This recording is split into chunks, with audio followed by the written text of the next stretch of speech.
Uy, admin abuse mga par. Raccoon shawarma. Okay, bilis, bilis, bilis, bilis, bilis. Bilis, bilis. Akin yan par, akin yan. Akin yan, akin yan. Nice one, nakuha natin yung raccoon pre. Oh my goodness, tamang-tama yung pasok natin dito sa server. Ayan oh. So ayun na nga mga karab, good day sa inyong lahat and today is another day na naman po tayo dito sa Roblox. So kung makikita nyo nga mga par is nandito po tayo ngayon sa panibagong game na kung tawagin natin is Grow with RNG, okay? So ang mga paraan nila dito mga par, para po tayo ay makapag-ipon ng pera is kailangan lang po natin magtanim dito ng mga halaman. And kung pupunta tayo dito sa mga seeds, mga par, is ang dami po natin pwedeng bilhin dito. Actually, yung pera natin dito, kung makikita niyo po, is nasa 49 QI, okay? So, quintillion na po yung pera natin dyan. And nandito po yung pinakamahal nilang seeds. Ang pangalan niya is Sing Secretary. Ay, basta yun na yun. Pupunta po tayo dito sa shop, mga par. Ayan.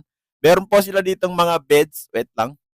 Ito po yung mga beds nila, which is ito po yung kailangan yung taniman para po magmumultiply po yung pera nyo kung kayo po ay mag-harvest. Ayan o, kita nyo ba? So ito po yung pinaka-common nila. And ito naman po sa tables nila is meron po sila ditong mga basic tables, which is ang value niya po is times 1 lang po. And kapag pupunta po kayo dito sa pinakahuli, ayan, so nag-on po ito and bibili na muna natin. Ang sales value nito is nasa 3.6 times, okay? And dito naman po sa mga totems, mga paris, meron po sila dito ng iba't ibang klase ng mga totems, which is itong size is magbibigay po siya ng bigger crops ng inyong mga fruit. And dito naman po sa sale is mag-multiply po siya ng 5%, okay?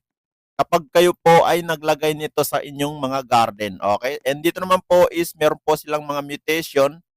So, may mga common dyan, uncommon, at saka rare. And ito nga, yung pinaka-rare nila dito is nasa 10 trillion po. Okay, so nagbibigay po ito ng mutation which is prismatic, 2% nga yung ibibigay nito ng mutation. And dito naman po sa cell is 22% po yung magiging value niyan. And dito naman po sa size is 50% bigger crops, okay? And dito naman po sa mga gear mga par is importante rin po ito kung kayo po ay mag-method or gusto niyo po ng mas malaking fruit is pwede kayong gumamit ng kanilang mga watering can dito. Sprinkler, golden watering can, golden sprinkler, cosmetic watering can, at cosmetic sprinkler. Okay, so depende lang po sa inyo kung paanong paraan ang gagawin nyo dito, kung paano po kayo magpalaki ng mga fruit nyo. Okay, so balik na muna tayo sa ating farm. Okay, so may mga pet na rin sila dito mga para nagbibigay na rin ng mga size. Ayan, katulad nito, 18% crop size. And mas maganda po dito is raccoon. Ayan o, kita nyo ba? Meron po tayo ditong raccoon na divine. So, ang binibigay niya dito is 50% crops at 50% grow. So, kung makikita niyo nga po dito mga par is dalawa po yung pwede nyo i-upgrade dito, which is itong grow time at saka eat time. Okay, so itong eat time mga par is parang ito po yung sell nila. And para po maintindihan nyo ng maayos mga par is pupunta po tayo dito sa rebirth shop para may pakita sa inyo yung mga requirements dito or kailangan nyo dito para po kayo ay makapag-rebirth. Okay, so ang nakasulat dito mga par is 1QA, which is quadrillion lang po yung kailangan nyo, is pwede na kayong makapag-revert. Okay?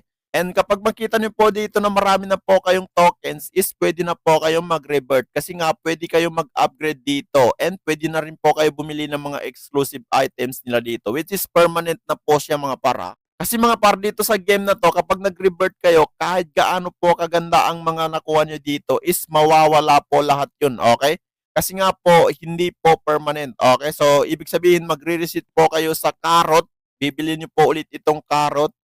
So ito po ulit yung panimula nyo kapag kayo po ay mag-revert. So lahat po ng gamit nyo or lahat ng nabili nyo dito katulad nito is mawawala. Pati yung mga pet nyo dito. Okay? So, mas maganda mag-revert kapag marami na po kayong mga tokens and pwede po kayo bumili dito sa exclusive item nila which is ang kailangan nyo lang dito is 4,000, 6,000, 8,000. And kapag nabili nyo po itong tatlo na to is permanent na po yan. Ibig sabihin hindi na po mawawala yan kahit na ilang ulit pa kayo mag-revert kasi nga po is permanent po ito. Okay? And ito po yung bago nila mga par which is ang kailangan nyo dito para ma-unlock is 50,000 rebirth tokens. So katulad nga ng sinabi ko bago kayo mag-rebirth is kapag marami na po kayo may ipon na tokens. Okay, so ano yung lumabas na to? Uy, admin abuse mga par. Raccoon shawarma. Okay, nag-spawn yung raccoon shawarma. Wait lang. So, bilis, bilis, bilis, bilis, bilis. Bilis, bilis. Akin yan par. Akin yan. Akin yan, akin yan. Nice one, nakuha natin yung raccoon, pre. Oh my goodness, tamang-tama yung pasok natin dito sa server. Ayan, oh. Dalawa na po yung raccoon natin. Wait lang, i-pick ko lang muna yung isa dito. Okay.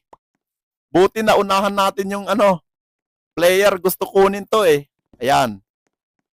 Nice one. Dalawa na po yung raccoon natin dyan. And siyempre mga pare, papakita ko po sa inyo yung paraan ng pagtatanim dito. Okay, so dito lang muna tayo bibili sa mga carrot. Okay. Magtatanim po tayo dyan para makita nyo, ay, nag-on po itong pinakahuling seed nila. Ayan, oh. Kita nyo ba? Nasa 100Q po yung pinakahuling seed nila. Okay. So itatanim natin yung carrot mga para. Wag muna tayo Uy! 70! 70 kg po yung nakuha natin seed mga pre. So napakalaki po niyan kapag tinanim natin. I-method na lang natin to mga pre. Okay? So i-method na lang natin to. Maglagay po tayo ng gold sprinkler siyempre. Okay? Tapos cosmic sprinkler mga par. Saan na yun? Ito. Ito ba yun? Ay tama. Ito nga. Okay? And then ilalagay na po natin yung pinakahuling seed na nakuha natin. Ito. So sana makakuha tayo katulad niyan. Ayun oh, napakalaki niyan mga pre. Okay, so tanong na natin to. Sana swertihin tayo dito. Uy! Nasa 47,000 kg mga pre. Oh my goodness. So pwede natin gamitan yan ng watering can mga par. Para po mas lumaki pa po yung sizes niya mga pre. Okay, so pakita ko sa inyo kung paano yan lalaki. Okay, wait lang. Yun oh, kita nyo ba? Dumagdag na siya pre, ayan oh. Okay, so ayun na nga mga pre, nasa 161 kg po yung nakuha natin. 161k mga par. Kapag tumubo na yan is pwede natin antayin malagyan ng mutation yan tapos pwede natin ibenta dito or ipakain sa atin mga player. So wait lang, ipakita ko lang pala sa inyo yung sample. Maglagay po tayo ng carrot. Okay, uy, ang laki na nagawa nating carrot mga par. Nasa 10,000 kg. Okay, so claim na natin yan or harvest na natin yan. And dito natin pwede ibenta mga par. Okay, so tingnan nyo Ayan, may pupunta dyan na player tapos mag-offer sa atin kung magkano. Okay, so yan, ipapakain natin sa kanya. Ayan So kinakain niya po mga par, hindi niya po binibili. Okay? So ayun lang naman po yung update natin dito sa game na to mga par. Kaya kung gusto niyo laruin to is laruin nyo na kasi parang Grow a Garden 2 lang to or Grow a Garden. Okay? So yun na nga mga par, maraming salamat po sa inyong panonood.